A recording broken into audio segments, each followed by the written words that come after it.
हर व्यक्ति चाहता तो है कि उसके जीवन में सुख हो, शांति भी हो, परंतु सबके जीवन में होती कहाँ है।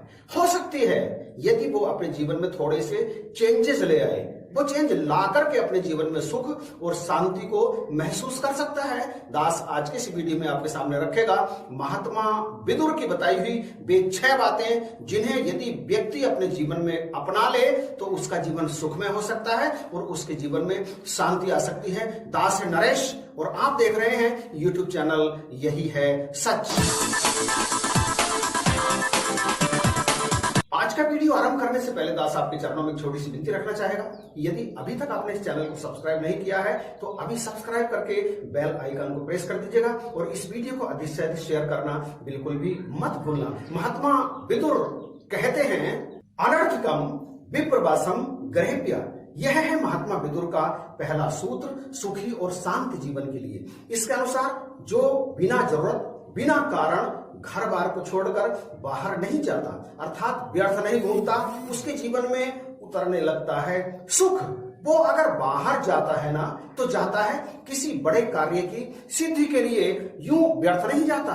वो इस बात का पूरा ध्यान रखता है कि व्यर्थ ही वो अपने पड़ोस में, गली में, मोहल्ले में, नगर अथवा गांव में भटकता नहीं है। वो अपने चाटुकार मित्रों के साथ अपने कीमती समय को नष्ट नहीं करता है। यदि जरूरी कार्य करने के उपरांत उसके पास समय बचता है तो वो उस समय को व्यतीत करता है अपने परिवार में। सुख शांति लाने के लिए अपने परिवार में बैठकर वो अध्ययन करता है सद्ग्रंथों का।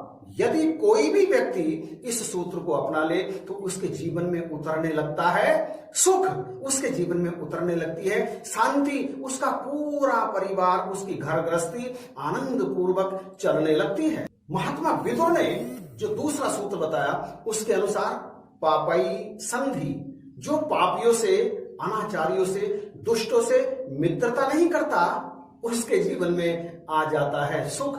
दुष्टों की मित्रता भी अच्छी नहीं रहती। दुष्टों का संग सबसे पहले उसको नष्ट करता है जिसने मित्रता की है, दुष्ट को बाद में नष्ट करता है। आप दुर्योधन के उदाहरण को ले लीजिए।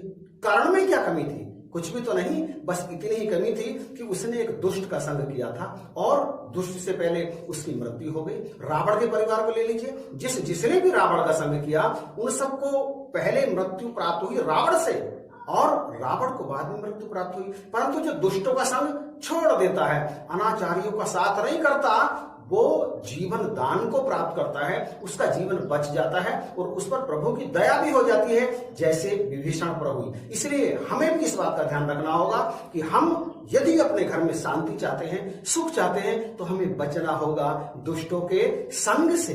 परदारा भीमर से, जो पराई स्त्री की तरफ आकर्षित नहीं होता, उसकी घर गृहस्थी में सुख और शांति दोनों रहते हैं। यह सूत्र भले ही तीसरे नंबर पर आया है, लेकिन सुखी और शांत गृहस्थी के लिए ये सबसे अधिक महत्वपूर्ण सूत्र है। पति पत्नी को एक दूसरे के प्रति पूरी तरह से वफादार होना ही चाहिए। कोई जोड़ा जब विवाह बंधन में बंधता है ना तो उनके सुखी जीवन का आधार होता है विश्वास, प्रेम। पति पत्नी दोनों को एक दूसरे के प्रेम में डूबे रहना चाहिए।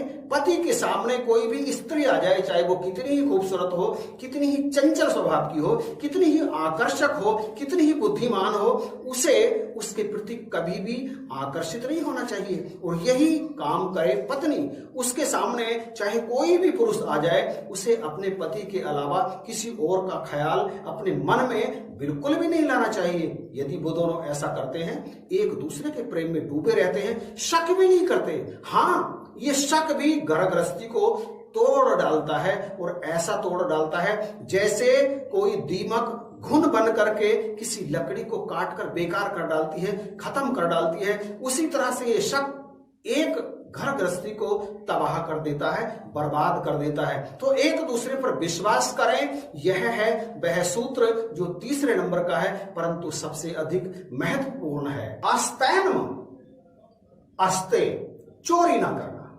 एक गृहस्थ को चाहिए कि वो कठिन परिश्रम करके धन अर्जन करे और अपने परिवार का पालन पोषण करे। कभी भी वो पाप की कमाई ना करे।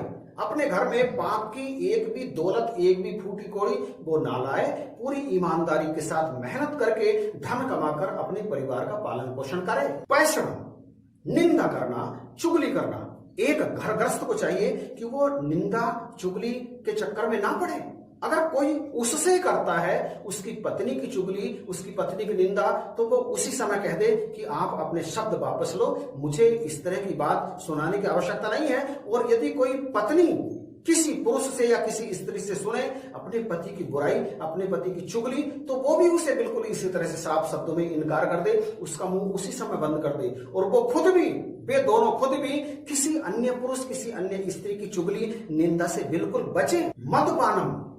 मदपानम तो आप समझ गए होंगे, शराब पीने के लिए कह रहे हैं, मना कर रहे हैं शराब पीने के लिए कि घर गृहस्थी में कभी भी शराब का सेवन नहीं करना चाहिए। और केवल शराब ही नहीं, बल्कि जितने प्रकार के और भी नशे हैं, हेरोइन, चरस, स्मैक, गांजा, सुल्फा, बीड़ी, सिगरेट, जितने भी नशे हैं, गुटखा, सुरती, उन सब से दूर रहना चाहिए एक घर गृहस्थी को। क्योंकि आज तक ऐसा नहीं हुआ, एक भी घर भैया दास को तो मिला नहीं जहां नशा करने के बाद बुलंदियां प्राप्त की हो, जिन्होंने नशा करने के बाद, शराब पीने के बाद बहुत अधिक तरक्की की हो, पतन में गए हैं। दास के सामने तमाम उदाहरण हैं जो शराब पीने के बाद, दूसरे नशे करने के बाद धरातल में चले गए, रसातल में चले गए, बर्बाद हो गए, ऐसे तमाम हैं। इसलिए किसी भी घर गृहस्थी को हमेशा इस बात का ध्यान रखना चाहिए कि वो किसी भी प्रकार के नशे से दूर रहे। यदि कोई उसे ऑफर करता है कोई नशा करने के लिए, तो वो उसे अपना मित्र ना माने, उसे अपना और अपनी घर गृहस्थी का शत्रु माने और उससे वो किनारा कर ले।